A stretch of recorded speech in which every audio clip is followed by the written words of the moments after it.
Hello, welcome to preparation. This is the size of paper that I prefer to work with for this, being someone who loves and does a lot of drawing, illustrating. I think in terms of, I can think in terms of small, but I prefer, especially when working through ideas, to think bigger. And so this is 8.5 by 14 legal size. 500 sheets of it cost me about $20 plus, so let's say $25 Canadian. And then of course I'm going to be going through a lot of magenta ink, probably a bit of the yellow as well, and some black occasionally, but there isn't actually too much black in here. Now you might not really appreciate all the pinkness of this, but you can talk to Kali about why, and Grandmother Spider, about why they got me to paint a pink spider once upon a time. Because that's the reason for this. But everything can be converted into any other color, into grayscale, whichever you like, whatever's going to help you stay motivated to work, and to stick with this. So I'm going to trim this later on. Right now I haven't bound it first. I'm going to print as I go, so that I'm not overwhelmed. I find sometimes you might prefer to have it all printed to begin with, just to have the overview. But I like to just take it a section at a time and then add it together. So then another thing would be to decide, this has been formatted to mirror the pages left to right, but you might prefer to bind it at the top. And I'm kind of finding myself increasingly attracted to that rather than binding along the left side, in which case we need to watch either how we print the pages, it'll be a little more complex, or we reformat the file. Yeah, and I send you a fresh file for the pages to be formatted so that they're not mirrored, that they flow all in one direction. And then you can actually, no, I think we probably need to reflect them another way. Or just watch out in the printing process. But they are aligned to a center, and so there's a gap that the margin and the center margin is wider than the outside margin, and so we can center all that. So just let me know. And I haven't printed all the pages from the planets. I've printed a few sample ones to show you how I fill them in. I like to work in pencil. I like my mechanical pencil the best because it's easy to refill, it's precise writing, yeah, and my trusty not so white eraser that won't leave marks, except, you know, if it gets too dirty and I don't clean it off, and then it can smudge with the black. But I do prefer working in pencil because I know I'm going to change my mind about some things, or I'm going to write too much of one thing. I'm going to want to erase some of it later on when I get another idea. This will probably all end up full of notes, these sections. So my goal for the planets is to focus on as much of what they actually do for us, what their energies actually are. And that means we've got to work our way through the history, the societal impact, the differences of opinions from around the world of how people experience this energy and what they say about it, right? We have to deal with it on multiple levels. What we know now, we have to allow that what we know of NASA being Nazi and all that stuff. So multiple sources, but of course they're all getting their scientific information from a very singular source. Even though many individuals are involved, the information, of course, will be censored. And Mars often looks exactly like Ireland. We know this. So, and the fact that Norman Rockwell painted the lunar landing so close to what it actually looked like 2 years later is just astounding to me. And of course, Norman was a good secret society boy.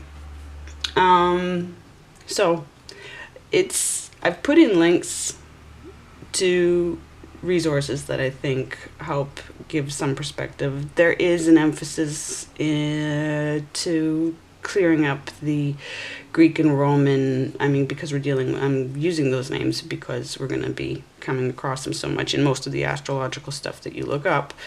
But that doesn't mean everybody relates to it as Pluto, shall we say, right? Of course. It is an entity, shall we say, that is traveling and affecting us. And we still allow Pluto to affect us, and I think it has a deep effect. And the outer planets matter as much to me as the inner planets, as far as our personal stories are affected, even though the outer planets affect us as generations. More so, the inner planets affect us individually, because the movements are so outer. They move in generations, right? So I've dealt with how many times how long it takes Pluto to go around the sun, and how that breaks down into periods of time in our life, and same with all the other planets. So I have made notes about how it's affected me when I was born in these years, aged 20 and 40. And it does get quite specific. What I'm focusing on is I'm finding out, I'm looking for these powers. I'm looking for these, and I'd say hidden powers, hidden strengths for Pluto, because it feels like we weren't born knowing our charts, except for a few of us that had the right parents that were inclined to get into that with us. But by and large, we've been made to crawl to find out what we know. And so I think I'm looking in my history for things that I'm not looking to fulfill the idea, but I'm looking to see when I'm 20 and 40, and if you're older than that, then go another 20 years as well.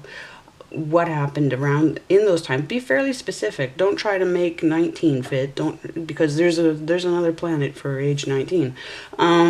But what are these things? And then what's really neat is when they start co-ruling houses together. Pluto and Mars co-rule the 8th house. So then how do the things that happened when I was 20 and 40, how do they connect with things that happened in my Mars cycles of 2 years? So age 2, so I compare age 20 to age 2 and age 40 to age 4. So I've done that for Neptune. The way I arrived at the changes that I've made in what the planets represent, or how they affect us, is based on having done my share of the research. Like with Chiron, I went into the mythology of Chiron. And he's often associated with Sagittarius, but he's actually not Sagittarius. Chiron becomes Centaurus, the constellation of Centaurus. And I have one YouTuber to thank very much for that. And I've got her linked here. Or I have her linked, I think it's Hannah's Elsewhere. Hannah, apostrophe S, Elsewhere, one word. Elsewhere is one word. She explained, she got clear to me, and nobody else had made it clear to me in all my research, that, because I think mostly people do think that Chiron becomes the constellation of Sagittarius. It is a dwarf planet or a comet. A comet nucleus, I think, right now is the scientific consensus. But, he actually becomes Centaurus, and it was a satyr, something like a fawn, like the really severe, aggressive form of fawn, the satyr that becomes Sagittarius, and he goes from having 2 legs in his existence to having the 4 legs in the constellation, just as a point of pride. Zeus gives it to him, right? So there's all this stuff that needs clearing, because the truth is, what is the true effect of Chiron on us? Yes, discovered in 1977. And is it real? Well, everything that's in the space is real and having a real effect on us. Yes, electromagnetism. But so I went into Chiron's story, and yeah, he was an excellent teacher, but the daughter who had the psychic ability and foresaw his wounding and let him know about it, well, he thanked her by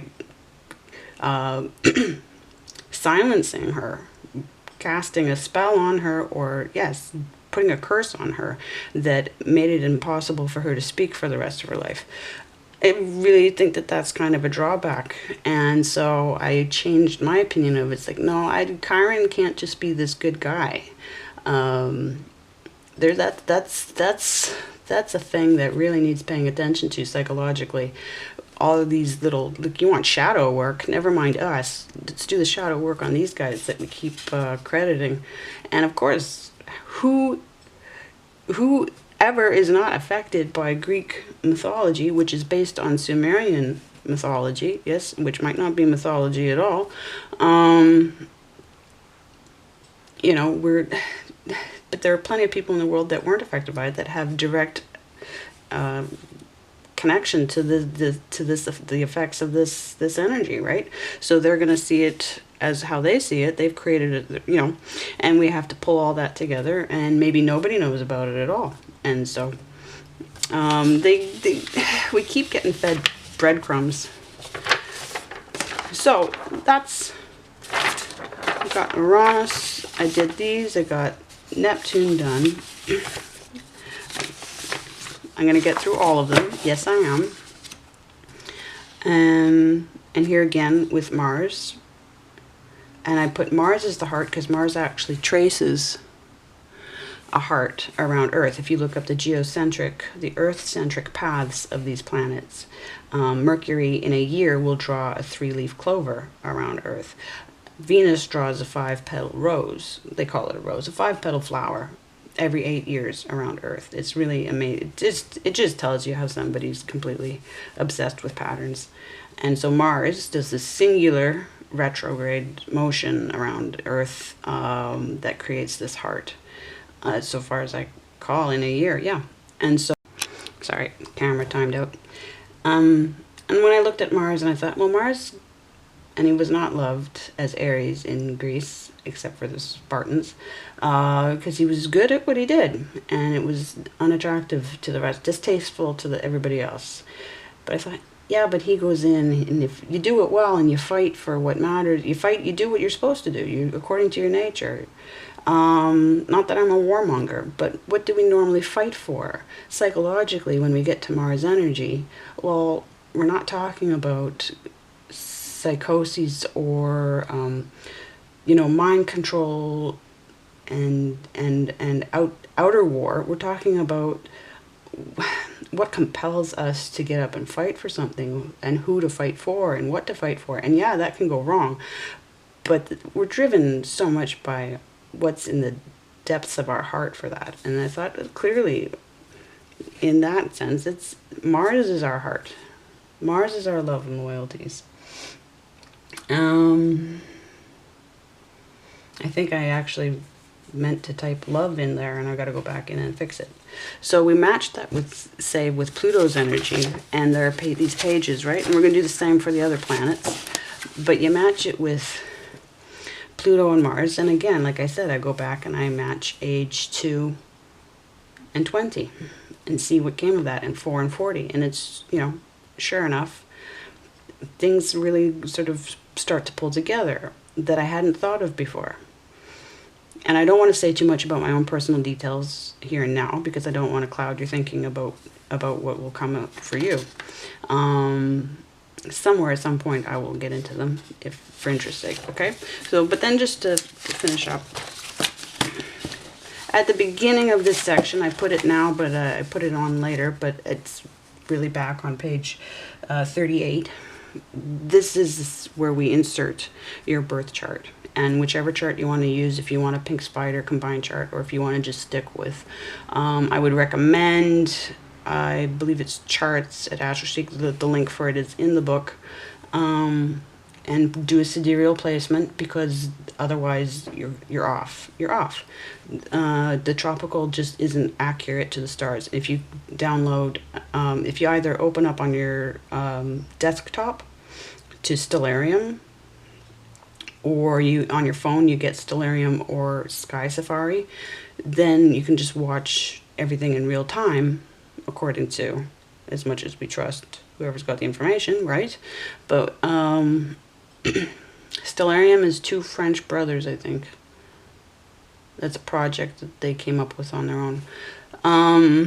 But they watch, and you can see that the sun is 24 or more degrees behind where tropical says it is, right? So technology apps are catching us up with the truth. So like, get a sidereal placement. I use Fagan Bradley for the specific mathematical points, and I use, as I've said, the Ibn Ezra / Regiomontanus house system, but you might want to combine with a whole house system chart just for comparison's sake. So you could get two separate charts, and then what we're going to do is, here's my, I just kept that underneath so it would be clear looking. This is my chart, okay, in my pink spider chart. So I have the months, I have the tropical, I have the sidereal. The tropical because it still follows the solstices, yes. So we still value it, and it tells me that I was born, because I was born in Taurus season, because everybody was in Taurus energy, right, when I was born. The sun just happened to be in Aries. So I moved the sidereal, and we separate sun sign from birth time, right? So I'm born in Taurus season, right? And my sun is right there in Aries, okay? But I can still see the overlap. And this is how we can do your housework. We're going to see there's going to be a section of, let's say, Taurus to Taurus, yeah? And that is the influence of that house on me, is that time span. And we can see in the months where it affects, right? And then we have a whole house system, this dark circle, and the white circle is for me, the Ibn Ezra Regiomontanus house system. You'll just see, normally you'll see it listed as Regiomontanus, but it was based on Ibn Ezra's work. And Regiomontanus is a nickname for the guy who gets credit for it, but he always gave Ibn Ezra credit for it. So it's other people but both of them are fascinating, incredible people. And I've put links to them in the book. And then, of course, planets in their houses. If a planet, or shall we say moon, sun, if it's close to the cusp, if it's close to the borderline of a house, of two houses, then I consider it to affect both houses, right? In degrees. You'll get the degrees from whichever chart you download.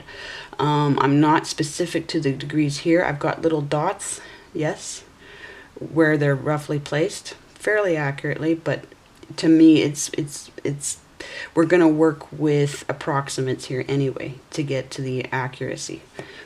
So what I do over here, I make note of the sign, the sidereal sign that my planet is in, and the house.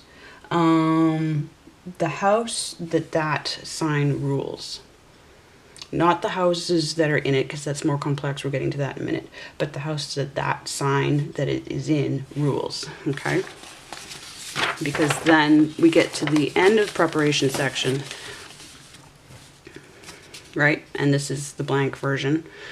This is what it will look like in the book. And then we insert your chart, just like I've done with mine again, right? And that's where we get into the housework, which houses are in your Aries, Taurus, etc. And that's where I go back to that whole idea of merging the tropical with the sidereal. So here's where in Taurus, this is where the Taurus season starts, and this is where the sun leaves the Taurus constellation, right? So this wedge, and I have it illustrated in the book as well, that is the time frame of the year that house will affect you.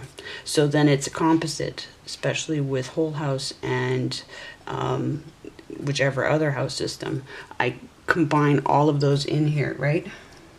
But I thought it would be better, rather than I've erased this like 5 times already because I've done it a bunch of different ways. But I thought it mostly helpful, instead of writing out numbers, to write out words. Like who is in, like the houses as far as who they're now. And so you might want to stick to numbers. You want to write notes that you're going to be able to look at quickly and understand. and get something from as a quick reference point, right? I'll be right back. Okay. So, so what I've done is I've also made, I'm going to explain, not that you can necessarily read it here. I realize with me writing in pencil, it's not easy to read off of the screen, but this might not be that easy as well, but that's what even goes to show. So I start off by listing. What I decided was just to break it. This got so complex, trying to do it, trying to organize too much on here, and I just thought, you know what, and I was even getting ahead of what information I've given you in the book. So in terms of what I have put in the book at this point, I kept it to the sign names and the constellation names. Because we haven't gone into house descriptions yet. We haven't gone into how they affect each other, how the planets connect with them yet, or anything like that. So that's what I would say for now, because there will be room later on on other pages for other reasons to get more complex. So for Aries, I counted up inside that wedge of time, right? For each of them, how many houses all combined, right? Just everything that's possibly affected by Aries as a season and as a constellation, right? And between whole house and Ibn Ezra, all that. Okay, so then there's on average 3 to 4 houses per sign. And then I just listed them, like I put them down as number. So houses 3 to 6 in Aries for me, and then what those houses, who those houses are. So, right, so Gemini, Cancer, Leo, and Virgo, and so on.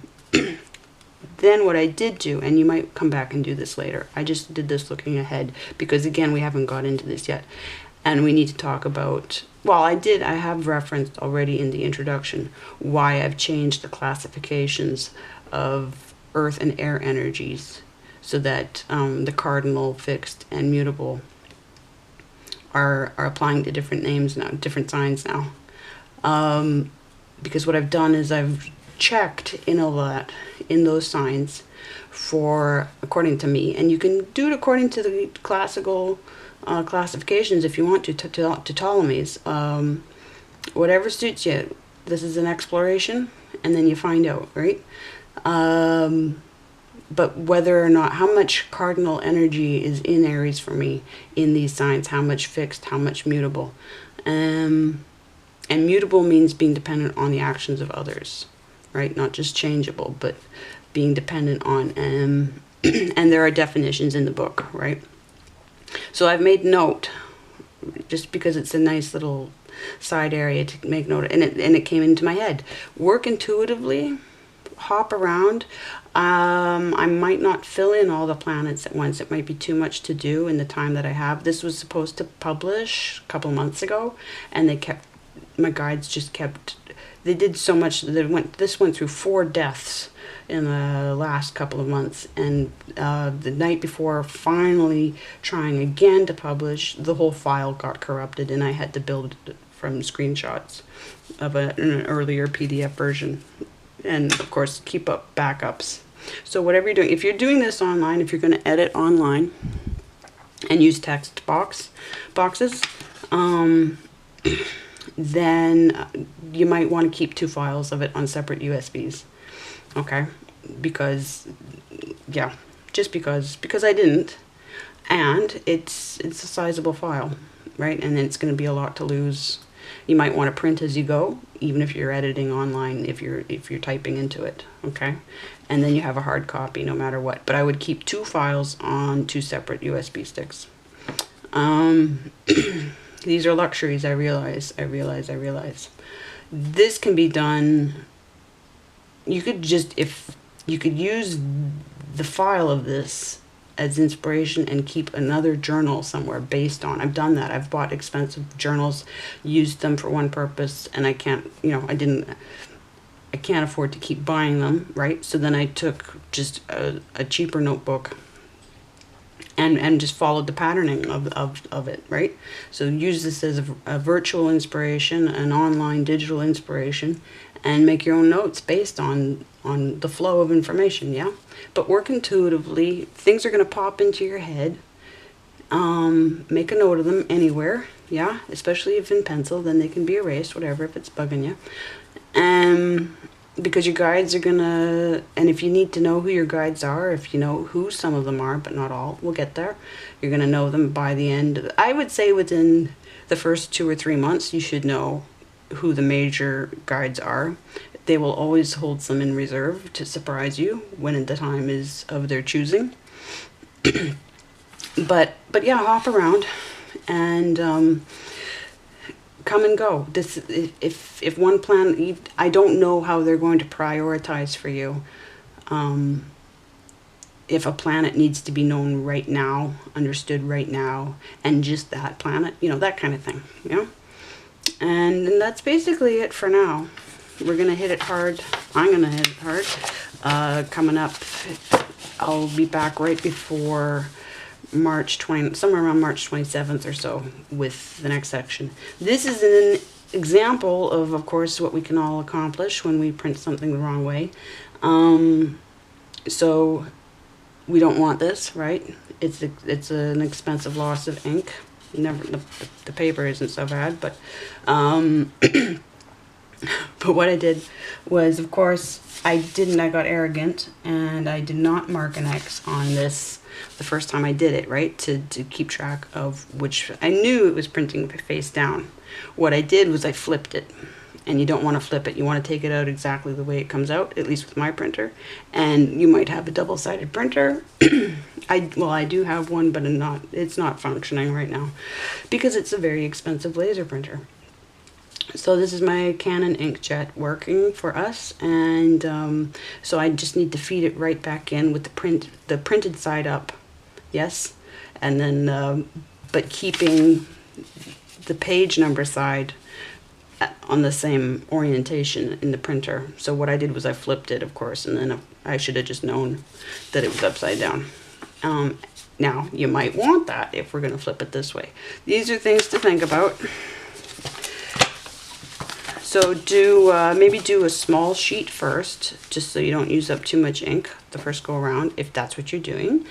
And I will be back. And if you want to keep me posted about your progress, I know I don't want to start a group for this because I know in groups things get comparative, they get competitive. I'm not excellent in groups myself. I'm excellent one-on-one. That's where I excel.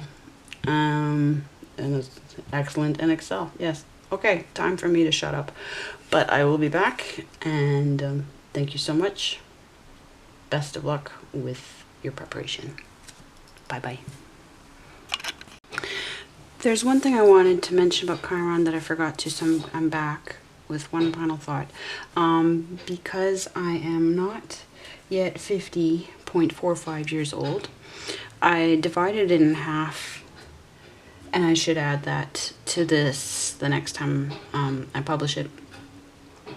To 25, roughly 25 years, 25.225 years. So let's say between age 25 and 26, if anything happened. And for sure, that would be the year my son's father moved to town when my son was 3.5. And what followed from there were 6 years of lawsuits against me over custody issue, well, everything child related that for some reason couldn't be resolved, well, for narcissistic reasons, shall we say, couldn't be resolved any other way. And so absolutely, by taking this cycle of Chiron, that's how long it takes for Chiron to transit the sun, so far as I recall. And so same as Uranus, same as most of the planets, how I've taken their full orbit. And what's interesting is Chiron orbits between Saturn and Uranus, and its orbit brings it closer and farther away from them. But no, so what I've done with most of the planets, particularly for me, Uranus But actually, I thought Uranus featured so largely in my own chart because I have Uranus in my 10th house, which is supposed to signify natural astrologer. And certainly in my 42nd and my 21st years, when I was 42, I came into all of this through several other disciplines, and was brought into it quite violently. And when I was 21 is when I gave birth to my son and became a single mother. So, but actually, the more I dig into each of the planets and what energies they bring to me and how specific we get, not energies, because I'd say Jupiter is energy, but influences, then it really starts to become extremely surprisingly wonderfully detailed analysis of my life that I could never achieve elsewhere. And I've spent 2 years as a teenager. I was put in a psychiatrist's office for 2 years after starting to be honest about psychic experiences. So, but this Chiron situation, yes, if we take that and divide it in half, you could try dividing it into quarters, see how that works. But at least in half, if this number doesn't apply to you yet. And for sure, there's a hugely significant betrayal for me at that point. So I wanted to come back and note that, since I was going on about Chiron before, I forgot to include all that. And that's also why I'm only maybe a third finished my notes on it, because I was like, it's pretty triggering. But I will get into that. I will finish that before we progress. Or as we go, perhaps. We'll see in its own time. But certainly it's opened that up for me. And it's all good. My son's 21 now. We have moved past it. That all resolved by 2010 is when that resolved. So, yeah. Okay. On to the next. I don't know where I'm putting this in the video, if I'm adding it on at the end, and if so, many thanks again. Best of luck, and I will be back. I guess I'm putting this at the end since I'm saying all this. And I will be back within the week with the next part, which starts in Scorpius, the submarine. All right, bye.